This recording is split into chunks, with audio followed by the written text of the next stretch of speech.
This is American Galaxy. Today we'll be interviewing a Washington State dispatcher. We'll go ahead and start right now. What is a dispatcher? A dispatcher dispatches police, emergency medical services, and fire. And then a lot of people just call you a street dispatcher, but they also have a call taker. And our agency does both. This one person does both things, and then a call taker takes the phone calls, emergency, non-emergency, and then we. You have your next question. Yeah. What are the duties of the dispatcher? So, like I said, we answer the phones, non-emergency and emergency. We answer the radio traffic, so if there's traffic stops, deputies come on, or when we will give them information over the radio. And we also are responsible for talking to fire personnel, EMD personnel, and then we're on the phone with, if it's an emergency call, we ask them their location, their phone number, their name, and then we have to ask them questions on, what is the situation. So if it's something we have to find out, is there weapons involved, what kind of weapons, and the description of the weapons, and then description of the people at the scene, so our deputies or whoever's going is going to know who is who when they arrive. And so there's a lot of things that go into it before we can even send a deputy. We got to make sure that they're safe. Yeah. What kind of education and training does it take to become a dispatcher? So you don't have to go to college. It's about 122 hours minimum training. And then I do have a list here of different trainings that we do. This doesn't have everything, but we do a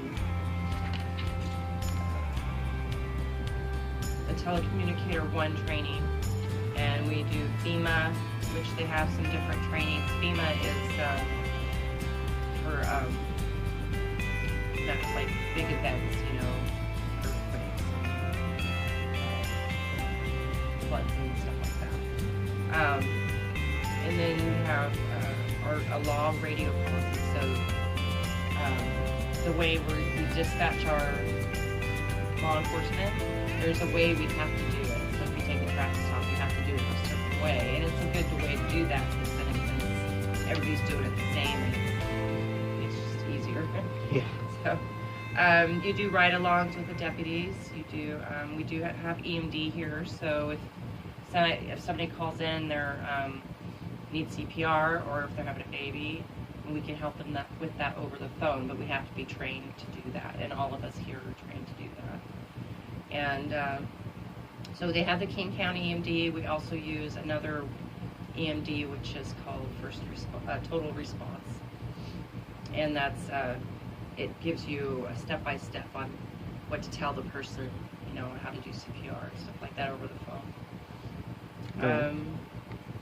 And there's just lots of different trainings, harassment training, Amber Alert, and then they call this 6W, so your what, when, where, why, weapons, and that just, it's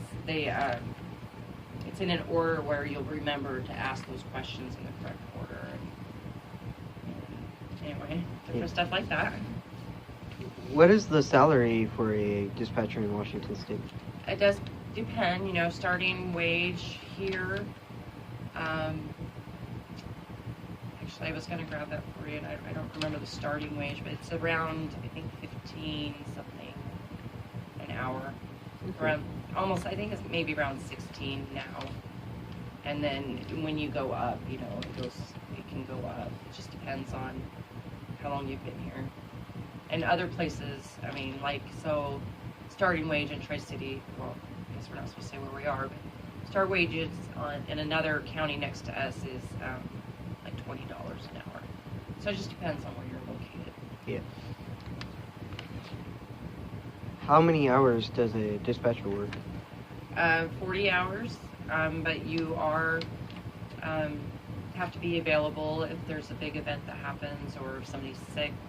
I mean, smaller, the smaller centers, sometimes it's hard to really keep. Yeah. So you need to be available as much as possible, but 40 hours. Are you a week. on your day of sorry on your days off?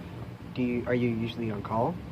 We're not on call, but they can call us and ask us. We're not required, but if it was a big event, yes, you are. So if something major happened, you have to come. I mean, that is a requirement. Yeah. But generally, I mean, it hasn't happened. I've been here almost 5 years, and I have had to be, required to come in. So we do 12-hour shifts. We work 3 12s, off 4 days. Work 4 12s, off 3 days. And we switch every 2 months. So for 2 months, you're on day shift, which is 6 a.m. to 6 p.m. And then for 2 months, you're on nights, which is 6 p.m. to 6 a.m. So that's what our shift is here. All right. How long have you been a dispatcher? I've been here, it'll be 5 years in May. This is on my 2nd year full time. Before that was just part time. And anyway, and then a full-time position opened up. I was working another part-time job as well at the time. I'm not now, though. Okay. What would you say to a person who is thinking about becoming a dispatcher? 9148, and I'll be out of Dayton Mercantile. That's thinking about becoming a dispatcher. Definitely make an appointment, see if you can come in and sit with the dispatcher, and more than one time, just for an hour or so, and just so you can kind of, hopefully you would be here when you get a big call or something, and you can see what it's like, because we mostly work alone, especially weekends. During the week, you do have somebody in the I have someone on Mondays in the morning for a little bit, and then I have our supervisor is in the afternoon, and but at nights you're definitely on your own after 10. We have deputies, but we don't have another dispatcher or call taker. So you're doing everything. So if I have, which I have had, you can have multiple ambulance calls, and you're doing it all together. And then not only are you dealing with the radio traffic from the ambulance, but you're also taking other phone calls from other people, and you're also monitoring your deputies, so they could have a traffic stop in the middle of that. So you have to be able to multitask and do all of that. So it would be really good to come in and see that and be like, and I know it sounds like, kind of crazy, but everybody feels that way when you're seeing something. So I would say you definitely need to do it a few times and probably know if you really want to do it or not. What age would you say would you be able to come in? There's lots of people that do it when they're 18. There are programs. I know they had one here. I'm not sure if they're going to continue. It would be something to look into. I could let you know. But they have a reserve program, which is unpaid. But you get the training, the same training I get. So if you're going to school, you can come in, on the weekends, or you can come in after school and just do some training. And maybe it might take you longer than a normal, like us, it would be 6 months to a year, depending on, how well you're getting it. But you could be trained by the time you're out of high school. And it, and get on at a place, because you already have the training.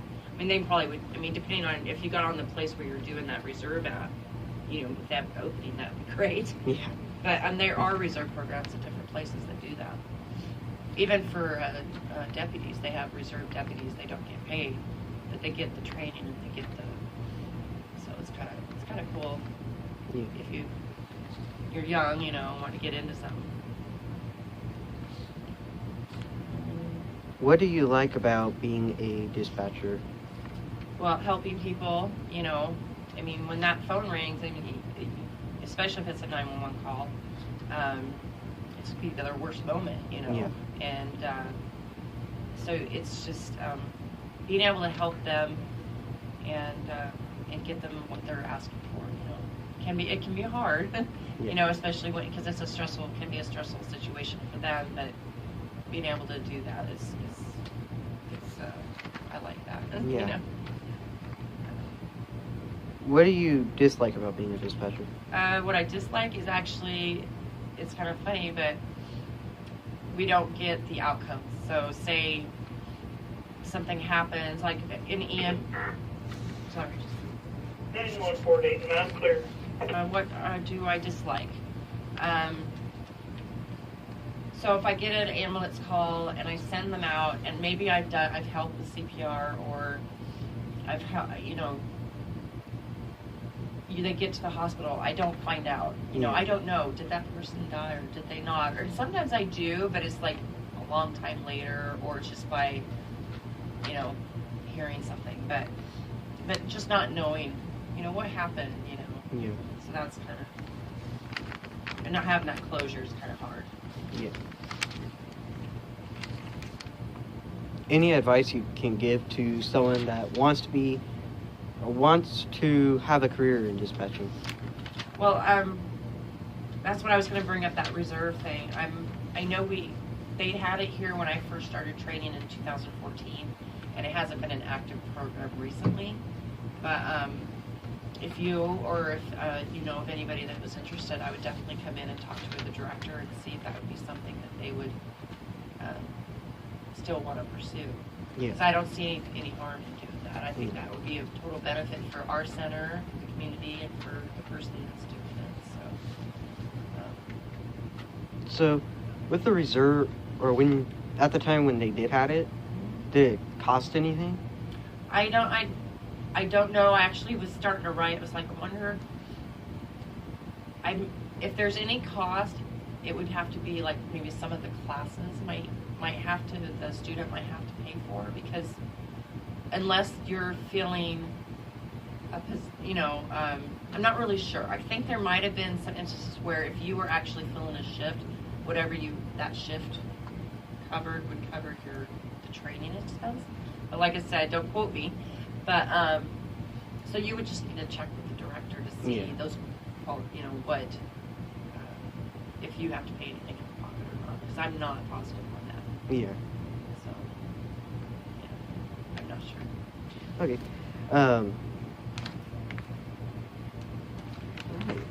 Thanks for your time. Sorry. It's okay. Got a little cold going on. Yeah. It's been going around. Yeah. Anyways, thanks for your time.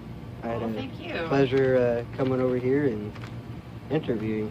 Oh, good. Well, anytime. If you like, during the week time, even after school, like say after, where you get like after 3 or whatever, we do tours at the center. If you're ever interested in that, you can drop by, and our director or supervisor is a lot better at showing the touring, Yeah. So, but if you're interested in doing something like that. Okay. Sweet. Anyways, this is American Galaxy. Our next interview will be in 1 month.